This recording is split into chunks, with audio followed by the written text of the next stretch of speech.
Hello everyone, my name is Paweł Słowikowski and I'm a Scrum Master from Wrocław. Hopefully not a Scrum Mom anymore, but fully Scrum Master. And currently I work for a company called Objectivity Bespoke Software Specialists.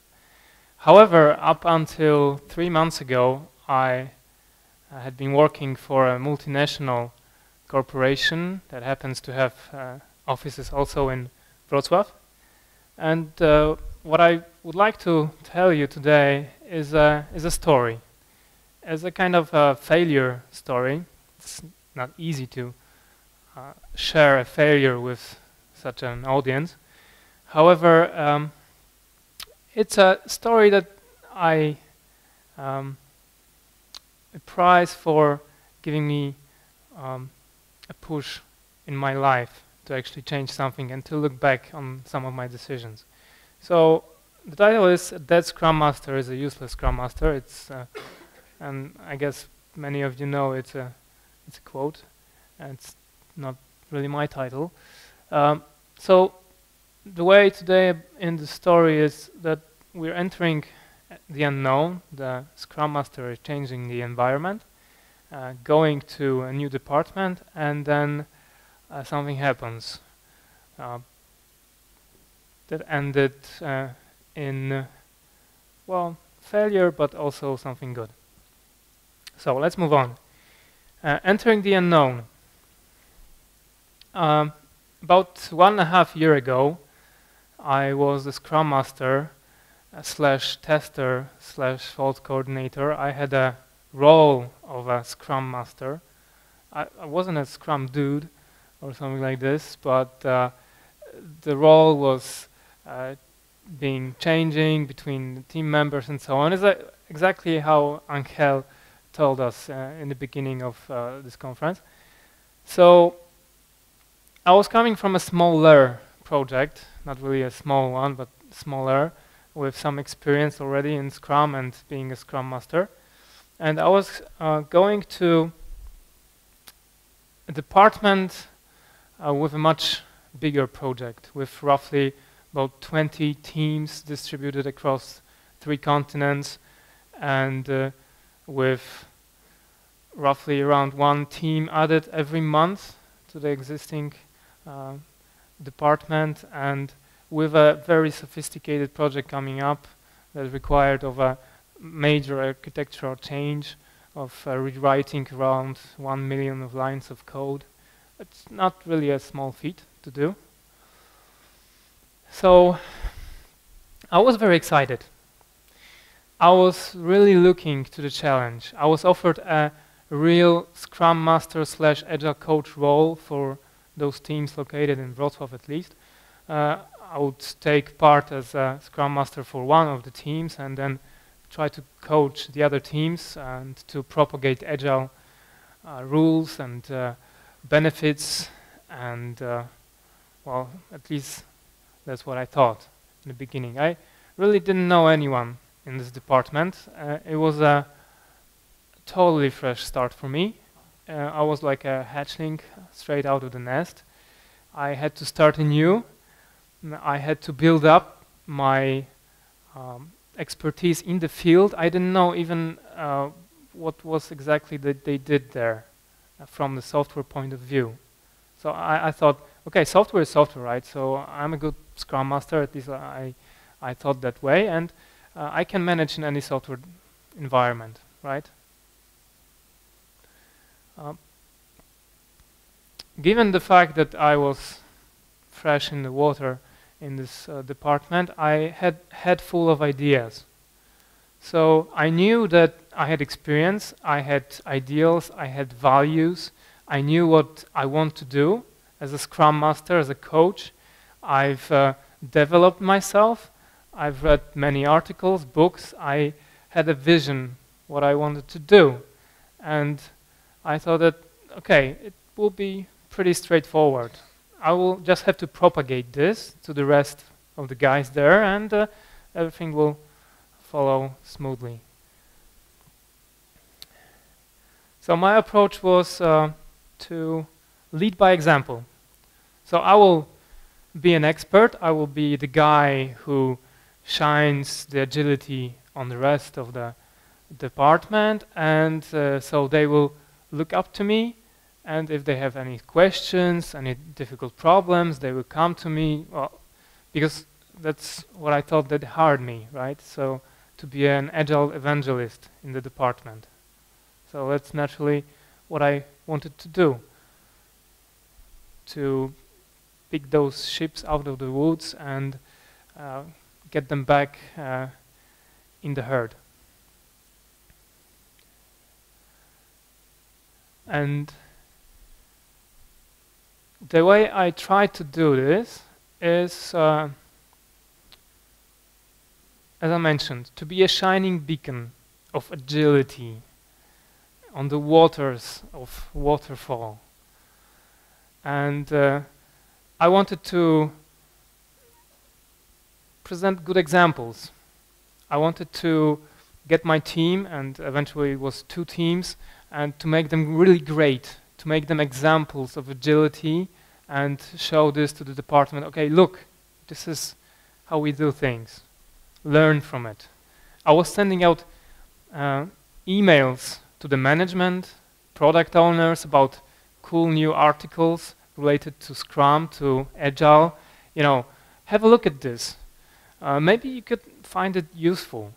Maybe you can learn something from it. So I was guiding people who were working there for a couple of years how to change things, how to do things differently. Imagine how would they react, how they did react to that. So here comes a new guy, and he says, okay, yeah, you're doing pretty well, but I know a better way. Just read some articles, some books, and then you will be ready to talk to me. And you can imagine that didn't end up very well. At first it was pretty straightforward. It was not so bad. Some people listened to me. We had some good discussions. We had some interaction. We had some small changes. But then a difficult project came up. The one that I mentioned in the beginning. It was this pretty scary project of major architectural change, and it had all the smells of a death march project. And well, it did become such a project, but I just couldn't see the danger. I was oblivious to what was going on. I thought, I'm a Scrum Master, a coach. They hired me to be an Agile evangelist. I don't have to worry about the business results, business goals, business needs. There are other people who will need to worry about that, product owners, managers. And I was still doing the same thing, but the environment changed. The rules of the game changed. The project was becoming was building up pressure. And when I still try to propagate Agile, the resistance was increasing because of the changing environment, because the changing business needs. Pressure from the project was increasing, the deadlines were being missed, and people were constantly staying over time, doing just work to keep up with the expectations, with the milestones, and everyone was coming during the weekends and so on, and I was still there with my ideals, with my vision. I was saying, you just have to see my point of view. What I'm offering you is good for you. It's supposed to help you. Agility, continuous improvement, all those things, iterative development, self-organizing teams. You don't have to do micromanagement to, really be efficient and get the results. You just have to see my way. And we just, sort of clashed. The business and the Scrum Masters. And the tension was increasing, trust was falling between those two groups. I wasn't alone there as the Scrum Master. We had a couple of other Scrum Masters, and then suddenly those two groups were facing each other, and they were speaking different language. We just couldn't really be on the same page. And if two groups are constantly saying different things, then eventually fighting begins. And it's the fun part. Fight did begin, and it was really intense. We had some meetings with management where we discussed ideas, and we had open quarrels. We had, I had situation when I just contradicted a manager, and I just said, okay, you're wrong, I don't trust you, or we don't have mutual trust, you're asking us to have a kind of a change of our role as Scrum Masters to project coordinators, and it's not something that we're supposed to do. It's not something that I'm prepared to do. And then we clashed and we fought, and we had us and them mentality, we had win-lose attitude, and that leads nowhere, I'm afraid. And one of the sides in this situation has to lose. Guess who that was? So if you have business needs, and if you have someone who has the back of the business, so management, higher management behind them, then the guys who need to fall back are those people that don't have this support. And this is really something that's, that I want to emphasize. Somewhere along the way, I, as a Scrum Master, lost the idea, the vision that I had at the beginning, and also somewhere along the way, my sponsors lost the faith in me as someone who can help their business. And by not realizing it, I failed to satisfy business needs. And also, I remember that Angel, in his presentation, said that Scrum Master just cannot be another guy who worries about deadlines. And well, I would like to challenge that. It depends. In my opinion, it depends. It depends what the business needs. And if you don't have support of your sponsors because they need different things that you can offer them, then you fail. You cannot just walk in and change environment bottom up if you don't have support of people that can really make the changes stick. They can propagate the changes across the company. And the end is failure. And I didn't like what I become after this project. I lost my goals, I lost my vision, my ideals, and I became bitter, frustrated, and finally I came to another company. But I believe that something can be learned from that. So if you really want to have bottom-up changes, if you want to really influence as a Scrum Master, as an Agile coach, you rarely have the power of an Agile leader or manager yourself, but if you want to influence something from bottom up, then you need to understand your sponsors. You need to build relationship with them at the beginning. You cannot just start your work as a Mr. Know-it-all, as a really sure of yourself Agile coach or Scrum Master that wants to coach people who are in the business for years. It just doesn't work that way. Resistance will be just too great. You need to understand the needs, build trust, relationships,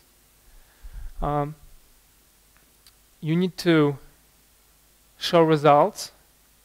So start small with small scale changes and then show results. But even those results will not help you if you do not start with trust and relationships, with being human. And that requires also your partners, the managers, to actually have common values with you. So win-win is a must. Win-win attitude. So that leads to mutual understanding and to satisfying your business partners, your sponsors. And what I want to say at the end is that sometimes, no matter what you do, sometimes no matter how you want to approach your sponsors, and I'm not saying you need to suck up to them and you abandon your ideals and become a project manager in a waterfall project. No, sometimes you just cannot get along with people you work with, and that's okay. If it's impossible to cooperate, change your environment. Change your people that you work with for people that actually have similar values, and that makes things much easier. I'm not saying it makes life, all the problems go away, but at least you start on the same page. At least you start with people that don't expect you to be a project coordinator, but still they have some needs that you need to understand. But then you can cooperate. Thank you.